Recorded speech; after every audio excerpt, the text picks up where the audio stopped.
Hello, I'm going to do a quick energy reading. Um, I'm going to pull some oracle cards and then a few tarot as well, but a quick one. Please give us current energies, anything that would be helpful for us to be aware of right now. Transformation. Ooh. Things are changing at a cellular level, and deep healing. This is exactly the messages I've been getting yesterday, this morning, last night. I have been purging a whole lot emotionally, and I know a lot of people have been. And what I feel like is happening is that on a cellular level, on a DNA level, we are purging.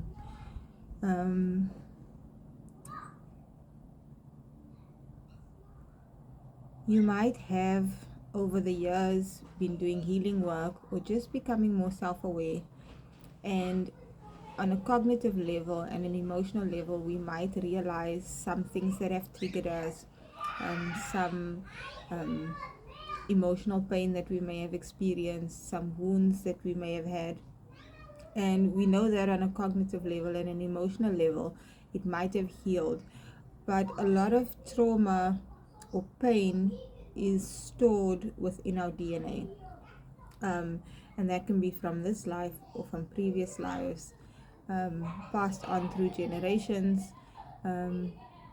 or from continuous exposure to whatever kind of trauma.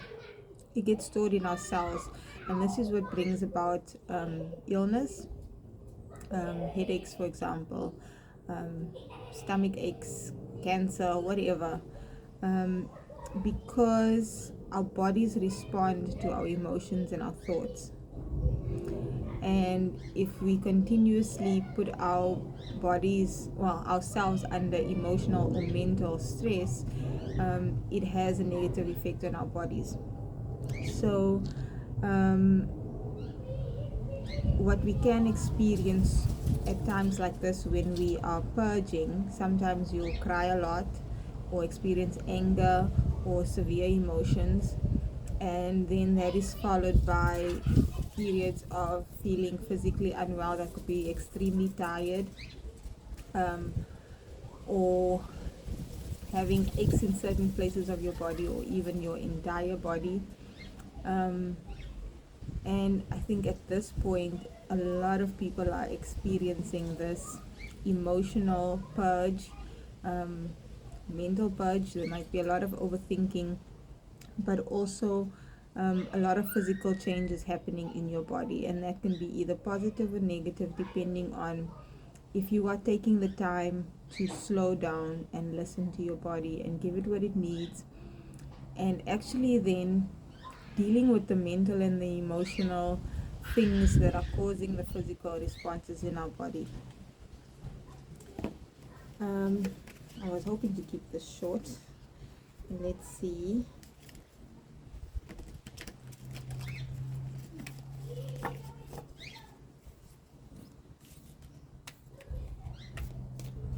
I think I'll just pull one or two from this deck and read it from the book, because the messages in this book is very short, but really very helpful and enlightening. We have the messenger of earth.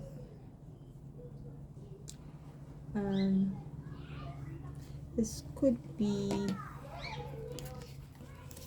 an actual message that you get. It could be this.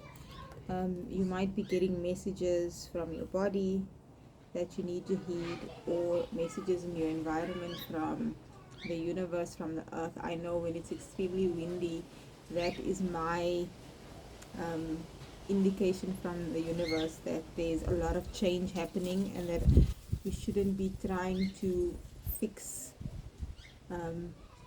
ourselves to any particular thing, because it's pointless when things are changing to try and hold on to something. So the universe, the weather, everything communicates to us at any given time, our bodies, our emotions, and it's really important to listen to the messages that are coming through. As we do this over time, we become more in tune, and it's just easier. We make decisions and live from a different place where you're not thinking so much. Like, you have to think, what is the logical way to do this? What is the practical way to do this? What have I been taught about this? What happened in the past when I did this? How is this going to affect my future? All that overthinking is really, really exhausting. So once we become in tune with receiving messages in the moment from all our emotional bodies, our mental bodies, our physical bodies, the environment, our souls, our higher selves, God and the universe, when we become in tune with this, it becomes so much easier to make the right choices and stay in alignment, because every instant requires something different. And what we usually do is we have a one size fits all approach to everything, and that doesn't always work. But let's see what the book says. That was just what I got from the card. Messenger of Earth. Hardworking, proceeding with integrity, perseverance and grit, prudent and careful efforts, thoroughness, industriousness, stamina and dedication. And then there's affirmations, and this one is, I am in the flow, committed to co-creating with spirit effectively and efficiently. I do my best and never leave a job half done. I am dedicated and determined, knowing my efforts will pay off. I feel like we really have to have compassion for ourselves, and sometimes, because we've been taught that we always have to persevere, we always go hard, but in the physical. And putting in the effort and being determined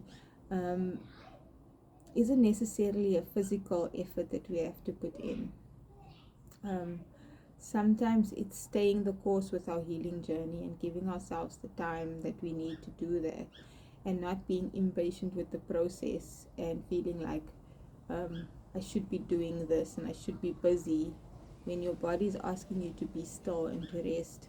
And not just your body, your soul, your emotions, and the effort, the place that you need to put your focus and your effort, again, can be different places. Sometimes you need to be of service to others, and sometimes you need to be of service to self. And I feel like at this point we really need to be committed to living from a higher consciousness and being more aware, because we've done it the opposite way for as long as I can think, living on the outside of ourselves, and putting the external first, and that hasn't been working, and that's why there's all this great change now. So it's really important to commit to your soul, commit to your spiritual growth, and that can look different for all of us. At the bottom of the deck we have the 8 of Air. That is the 8 of Swords, and usually the 8 of Swords is mental energy, and usually it's somebody that's tied up and blindfolded and could get loose but feel stuck. This angel over here is on the clouds though, so I feel like in this instance the 8 of Air is about being really up in the air, up in the ethers, lost in your mind, just overthinking, and not being grounded. And I think that's okay if you need to give yourself that time to do that, but don't stay there. you can still your mind. You can use meditation, you can use exercise, movement, you can use music, you can use art. There's many ways where we can come back into our heart space and back into our bodies, um, instead of being stuck in our heads. The overthinking, anything in excess is not good for us. So if you're going to be up in your head too much, then your heart's going to start feeling really painful, your emotions, and the external things also can't be neglected. Those things are going to become a problem. So yeah, let's read what the book has to say about the Eight of Air as well.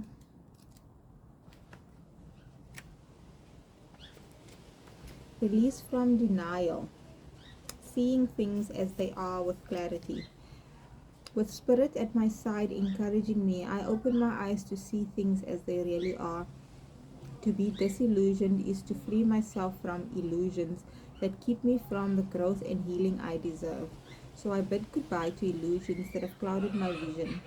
Honesty gives me strength and courage to face whatever I have to face. Oh, this has been a very conflictive thing for me in the last while. And I'm sure for someone and for many, it's the same thing where we've been questioning what is my truth and what is the truth, and how do I know? Like, you might not believe in the things you used to believe in, but you don't know what you believe in now in place of that. And that place of not knowing is okay to be there. And it's okay to change your mind, it's okay to change your beliefs, um, and it will probably keep changing, because it expands and it grows. And I think truth has levels, and levels of understanding, and at any given point we only have the capacity to understand so much, and we need to allow ourselves and forgive ourselves and give ourselves compassion for whatever phase we are at and what we believe, and not beat ourselves up for, okay, I used to believe this and now I don't believe that, so now it means that my life has to change, my behavior has to change, everything has to change because my beliefs have changed. And it's okay. We are creatures of comfort and we want stability, um, but if that stability or that foundation is not solid and it's not founded on something truthful, it's going to come crumbling down anyway. So flowing with the changes is a lot easier than being blindsided by the changes and it just hits you out of nowhere. um, so we really need to allow ourselves to um, find truth and be okay in those moments where we don't know what that is. And when you do know, um, you will feel inspired to take action in the direction of that truth. um, but again, be committed to um, staying the course with your healing journey and with yourself and your evolution and your self growth. Um,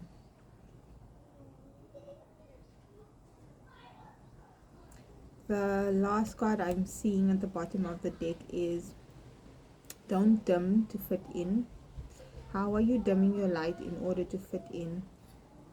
And that could be not speaking your truth because it might cause conflict, or not wanting to acknowledge certain things because they're painful. Um, there might be shame or guilt attached to how we've been in the past, or things that we might have done. And again, truth truth sets you free. It might take you through a phase of really painful purging and acknowledgements, but that then creates the opportunity to move forward. It's a lot worse to stay in a place that is not good for you and feeling constant gradual discomfort than ripping the band-aid off and then giving it a chance to heal. Whereas if you're continuously exposed to um, pain and discomfort and just being unhappy and unfulfilled and not aligned, the wound doesn't ever get to heal. Yeah, I'm going to end the reading there. I hope that this was audible enough. There's so much background noise. And I just want to send everyone lots of healing light at this time. I know I've been going through it. It is really a difficult period because so many of us are experiencing the same thing at the same time, and it's hard to find the right kind of support and the right kind of guidance because it's like um, you don't know who to trust anymore and what to believe in. So it can be really scary. But if you open your heart and have a sincere prayer and sincerely ask for the right kind of support to find you, it will. And if you are going through things alone, it might be that that is necessary, but you don't have to. We should never have to go through challenging things alone. But if you are, um, it's not permanent, and everything passes, and things are changing really rapidly right now. So the intensity can be overwhelming, but there is always help available. And if you really just ask, help will find you, and be open to receive the help when it does come. Lots of love. Namaste.